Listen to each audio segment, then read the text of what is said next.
ખજૂર.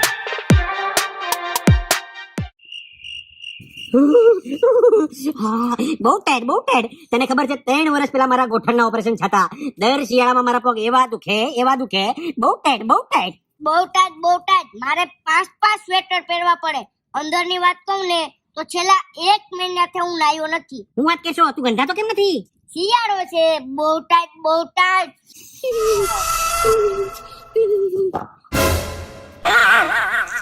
એટલે શિયાળામાં તું બરફની પાઇટ લઈને આવ્યો તને ટાઈટ નથી વાતી ટોપા? શિયાળો તમારા માટે શિયાળો છે, મારા માટે તો ઉનાળો છે. એમ શિયાળાને મારે 36 નો આંકડો છે. કેમ 36 નો આંકડો? શિયાળાને મને ઠંડી લગાડવી છે અને મને ઠંડી લાગતી નથી, ઈ એને પેટમાં દુખે છે. ઈ વાત સાચી હો, ઘણા લોકોને શિયાળામાં ટાઈટ ન હોય. કાશ્મીરમાં હું અને રીચ રૂમ ભાડે રાખીને રહેતા. તમે માનશો નહીં, આખું કાશ્મીર શિયાળામાં મુંબઈ રહેવા આવ્યું જાય. કેમ મુંબઈ? ઈ લોકોથી ટાઈટ સહન થતી નથી. 3 મહિના એકલો પડ્યો રહો, રીચ 1.5 મહિને ભાગી જાય.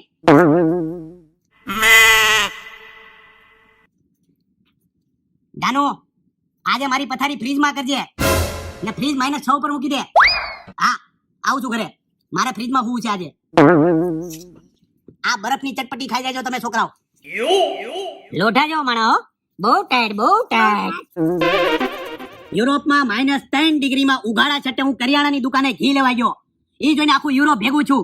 લોકોના ટોળા વેળા, પોલીસની ગાડીઓની લાઈન. છેલ્લે પોલીસની ગાડી મને ગાડીમાં ભરીને ઘરે મૂકી ગઈ. કેમ? ભૂંડા લાગ્યા ભૂંડા. એ લોકો અંદર વિચાર કરવા મળ્યા કે ગુજરાતી ઉઘાડા છટે યુરોપમાં શું કરે. અંદર વાતું ચાલુ થઈ ગઈ. આપણે તો ડૂબી મરવું જઈ. ભાભી તમને ટાઈટ નથી વાતી ને? ના લાગશે તો કહી દઈશ. એવું હોય તો જો છાલ ઉડાડી દઉં. છાલ ઉડાડી દઉં, નાને ઘરે મોકલી દઉં. બોલો તમે તો બાકી જબરી નોટ. મને શિયાળામાં ટાઈટ જ ન હોય. એમ એકવાર હું ને શિયાળો બાંધા. એમ શિયાળો આવ્યો હવા લઈને અને હું આવ્યો લાકડા લઈને. એમ ખૂબ બાંધા. એમ તો કેમ? જા ઘરે જઈને હુઈ જા. હુઈ જાવ. શિયાળામાં મારી સોસાયટી વાળા ભજીયા અને પકોડા બનાવતા હતા. ત્યાં જઈને મેં બધાને દંડે માર્યા. કેમ? ઠંડીથી બચવા માટે આવા ખોટા ભવાડા કરે આપને જરાય ન ફાવે. ખોટાવી નાખ્યા બધાને. કાકા બરાબર કર્યું ને? તો ભલે, બાકી ટાઈટ હારે મારે કઈ લેવા દેવા જ નથી. ભાભી કુદરતી રીતે શિયાળામાં મને ટાઈટ જ ન હોય. સવારે 4 વાગે બરફના કોગળા કરું.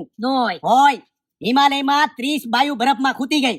મેં મારા કપડા કાઢીને અંદર હું ગયો. અંદર 30 બાયુને કાઢી બહાર. બધી બહાર નીકળીને કહે થેન્ક યુ વાલા આભાર. મેં કીધું વાલા કરવામાં આવે, સા મૂકો સાની મુન્યું. તમને ટાઈટ નથી વાતી ને ભાભી? ના મારી સાલ આપી દઉં? ના રાખો તમે તમારે. તો તમને આપી દઉં. હા કિલો થા હેડ થઈ ગઈ. શિયાળામાં લોકો ઓળોને રોટલા ખાય છે અને હું ખાઉં છું બરફને રોટલા.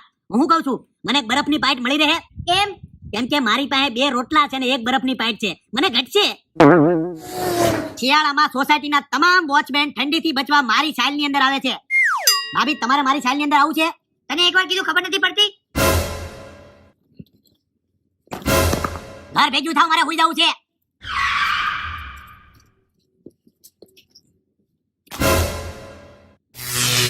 સવારે વેલા 5 વાગે ઉઠીને મારે ગરમ પાણી કરવાનું છે.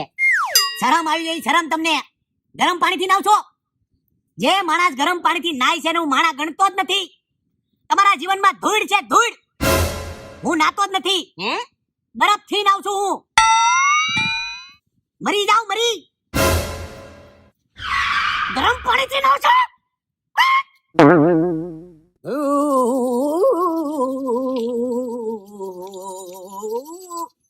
તમે હજી હુચ્યું નથી? અરે ઊંઘ આવી જોવે ને યાર.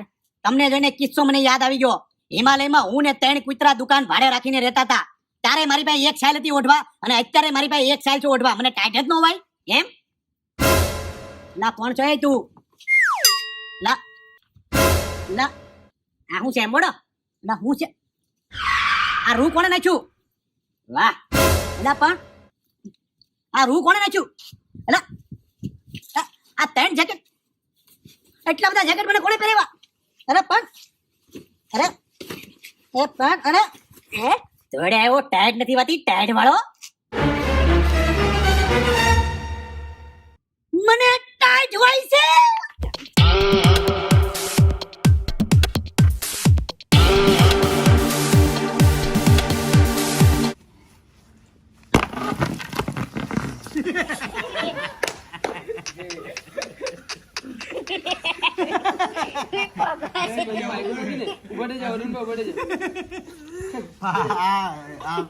મારા સોસાયટીના તમામ गीली हो गई गीली આ શું સોલ્યુશન આપો છો તમે? આ શું સોલ્યુશન હતું? આ ધુમાડો થાય એનું अंडरस्टैंड આર્યુની લાઈન ચલ દુકાને ઘી લેવા ગયો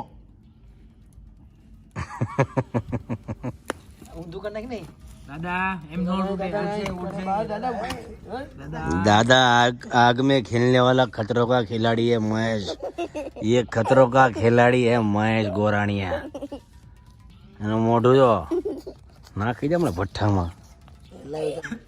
ચાલો રાતના 3 વાગ્યા ભાઈ 3 વાગ્યા